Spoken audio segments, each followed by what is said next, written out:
Welcome back, everyone. Today we are diving into the world of Jane Austen, specifically her novel Persuasion.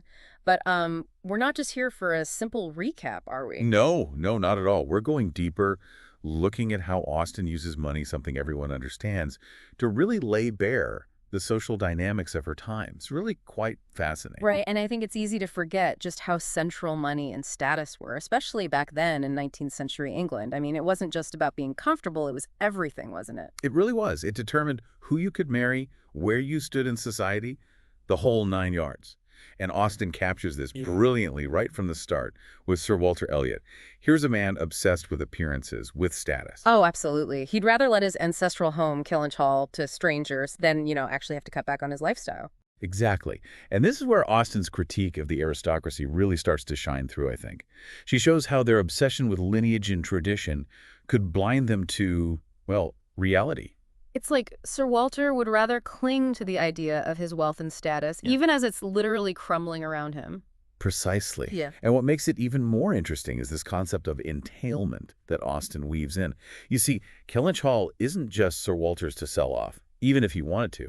It's tied up in all these legal strings because of this entailment. Oh, right, right. So it's not just about pride. He's actually stuck, isn't he? Exactly. He's trapped by this system that values birthright over, well, common sense, really. It's like Austen is saying, look at this ridiculous situation. This man is practically drowning in debt but can't even sell his house to save himself. And then into this whole mess walks Admiral Croft, a self-made man, successful, and he becomes the new tenant. I bet Sir Walter just about fainted. Oh, the irony. Sir Walter, so proud of his lineage, has to rent out his family home to someone he considers, well, beneath him, socially. Even though he needs the Admiral's money to keep up his precious lifestyle. Exactly. And it's not just about professions, right? This whole social hierarchy, it plays out in every aspect of their lives, especially when it comes to marriage. Oh, absolutely. And Austen wouldn't be Austen without tackling the complexities of love and marriage. Right. And it's never straightforward. Take Elizabeth, Sir Walter's daughter. She dismisses a potential suitor for her father simply because she doesn't find the woman attractive enough, even if the match would be financially sound. It's Yep. all about appearances and social climbing. It's almost like marriage was like a business transaction back then, a way to secure your future, or at least climb a rung or two up that social ladder. Absolutely. Yeah. And for women especially, there was so much pressure to marry well because it could make or break their future. And then, of course, Austen throws another wrench into the works with the return of Captain Wentworth. Years after being deemed unsuitable, he's back. And now he's successful and, well, quite eligible. Talk about second chances. But it also highlights the fickleness of society, doesn't it? Suddenly, Captain Wentworth is the most sought-after bachelor in town, all because of his newfound wealth and status. It's like they've all forgotten how they snubbed him for years. The irony is almost painful. It's Austen at her best, I think, exposing the hypocrisy and, well, the absurdity of it all. It's like we're watching this elaborate game unfold, with everyone trying to outmaneuver each other, and then there's Anne. Quiet, observant Anne. She's different, isn't she? Completely. So many Austen heroines are, well, rather feisty, outspoken, but Anne's strength is much quieter, more internal. Right. She's not out there trying to grab attention or snag the richest husband. Exactly. And I think that's what makes her so compelling, so relatable, even now. She's not driven by those same social aspirations.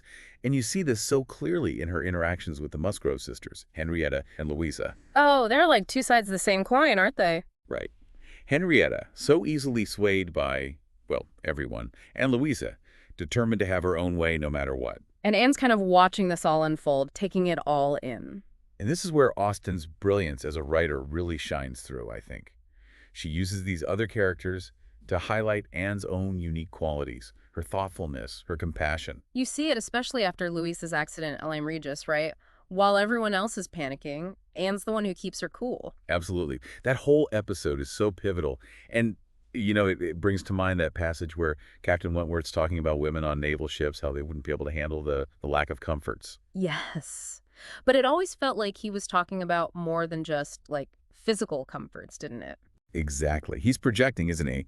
He still associates Anne with this deep emotional vulnerability, and Louisa's accident just brings all those feelings rushing back. Oh, absolutely. And it's in those raw, unguarded moments that Anne's true strength shines through. She's the one who steps up, not just for Louisa, but for Captain Wentworth, too. It's like everyone else is blinded by appearances, by social expectations, but Anne sees the heart of things. Exactly.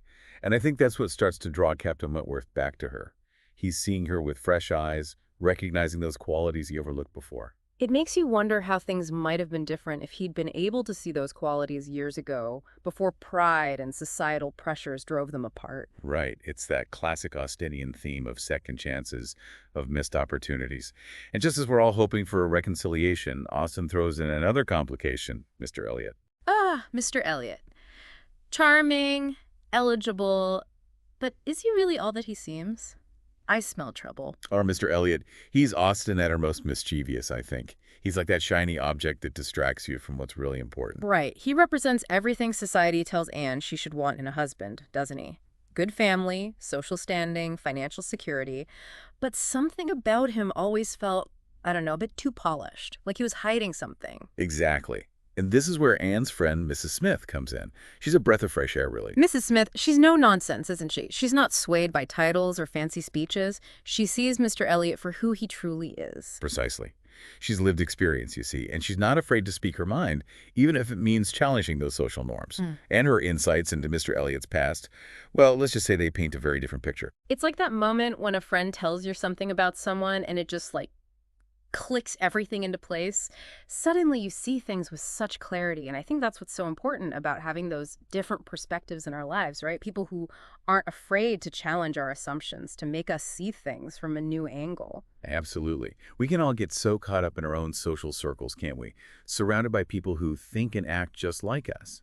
But it's those outside voices, those who've had different experiences, that can really challenge us to grow. And it's interesting because, even though Austen is dealing with these big themes of social mobility, marriage, Mrs. Smith's story also reminds us that it wasn't always a level playing field. No, not at all. She's intelligent, resourceful, but her past financial struggles still cast a shadow over her present. It's a reminder that social mobility, especially for women, was incredibly difficult, even in Austen's world. And it really highlights the choices Anne has before her. I mean, she could play it safe, couldn't she? Marry Mr. Elliot, secure her future, but at what cost? Right. It's that classic dilemma, isn't it? Conform to society's expectations or follow your heart, even if it means going against the grain. And Anne, in her own quiet way, she chooses the latter.